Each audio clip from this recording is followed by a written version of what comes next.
आदिल साहब, आपकी तरफ आऊँगी।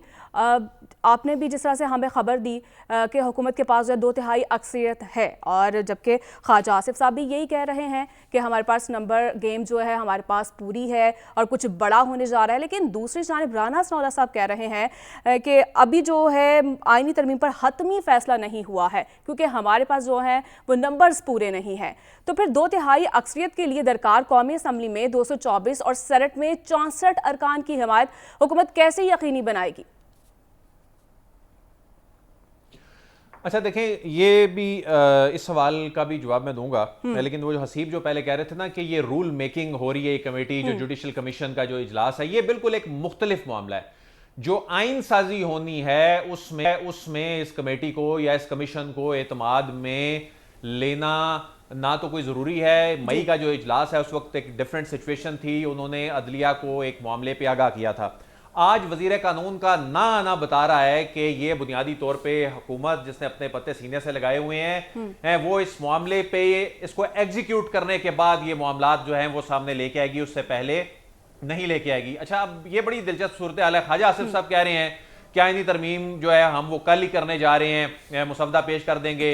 इसहाक डार साहब कह रहे हैं मुझे मालूम नहीं है। वजीर कानून साहब एक तो जुडिशल कमीशन के इजलास में पेश नहीं हो रहे, दूसरा सहाफ़ी के सवाल पे वो सर हिला के नफी में सर हिला रहे हैं और कई यू टर्न्स ले चुके हैं। लेकिन असल मामला ये है कि देखें, ना सिर्फ नंबर गेम पूरी हो चुकी है जो कि ये सब कुछ हो रहा है, क्या ये नंबर गेम पूरे हुए बगैर ये अरकान को इस्लामाबाद में बिठाया हुआ है। मसला कहां पे आया है? मौलाना के बगैर तो ये नंबर हो नहीं सकता। हमने आखिरी प्रोग्राम में भी बताया था। कौमी असम्बली में किसी हद तक हो सकता है, यानी जो आजाद अरकान उनको मिला के, लेकिन सेनेट में तो बिल्कुल नहीं हो सकता। सेनेट में तो 59 अरकान है हुकूमती इत्तेहाद के बाद, जो पाकिस्तान पीपल्स पार्टी के 24 हैं, PMLN के 19 हैं, इंडिपेंडेंट 4 हैं, MQM के 3 हैं, नेशनल पार्टी का 1 है, ANP के 3 हैं, बाप के 5 हैं।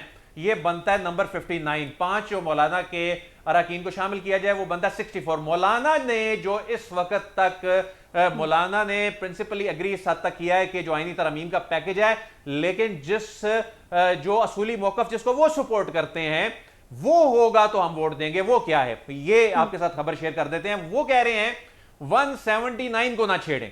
मौलाना ये कह रहे हैं कि जजेस को एक्सटेंशन ना दें, बल्कि वो कह रहे हैं एक्सटेंशन की जो रीत है इसको खत्म होना चाहिए जो किसी भी लेवल पे हो।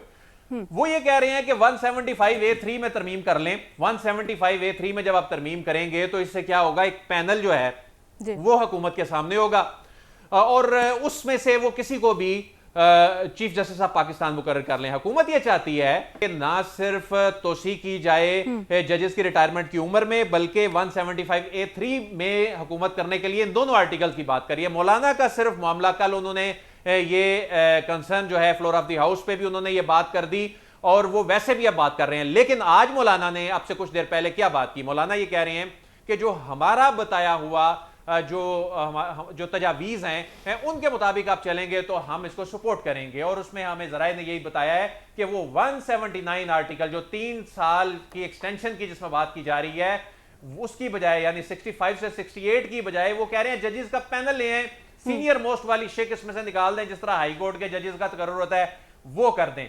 और इस वक्त की जो सिचुएशन है इस्लामाबाद में, तमाम अरकान जो हैं वो मौजूद हैं। मौलाना जो हैं वो, अच्छा ऐसा नहीं है ज़रूरी कि कल अगर पेश हो जाता है तो कल ही इसमें वोटिंग भी करा ली जाए। बहरहाल इसमें अब हुकूमत ने, हमारी जो कुछ वुज़रा से बात हुई, वो ये तो नहीं बता रहे जो वुज़रा हैं हम किस आर्टिकल में करने जा रहे हैं जो, लेकिन जहां ड्राफ्टिंग हो रही है हमारे ज़राए ने बताया कि हमने 175A3 और 179 दोनों ड्राफ्ट जो हैं वो तैयार किए हुए हैं। मौलाना कह रहे हैं कि इसमें से सिर्फ एक आर्टिकल की मैं सपोर्ट करूंगा। मामला सिर्फ यहां पर रुका हुआ है। कौमी असम्बली की बात करें तो कौमी असम्बली में 111 जो हैं नंबर वो है PMLN के पास, 68 का नंबर है पाकिस्तान पीपल्स पार्टी के पास, MQM के पास 22 हैं, PMLQ के पास 5 हैं, IPP के पास 4 हैं, बाप, NP और PMLZ के पास 1 है। तो ये बनते हैं तकरीबन 213 अरकान बन जाते हैं। इनको 224 चाहिए, मौलाना के 8 लोग मिल जाएं इसमें तो ये 221 बन जाता है, 3 आज़ाद अरकान। बल्कि मेरी इत्तला के मुताबिक कौमी असम्बली में जो नंबर है वो 224 से कहीं तजावुज कर चुका है। मसला सिर्फ सेनेट ऑफ पाकिस्तान में है। सेनेट ऑफ पाकिस्तान में असल रुकावट है, जिसकी वजह से मौलाना की बात माननी पड़ रही है। और मौलाना फजलुर रहमान जो हैं वो इस हवाले से कह रहे हैं कि जी मैं 200 जो आइन का आर्टिकल 175 है 175 वह मैं उसके मामले पे सपोर्ट करूंगा, बाकी जो मामलात हैं उस पे जो सपोर्ट है मैं वो नहीं करूंगा। 179 वाला जो मामला है उस पे सपोर्ट नहीं करूंगा। बहरहाल लाइकली है कि अगले चंद घंटों में ये तरमीम जो है वो पेश हो सकती है।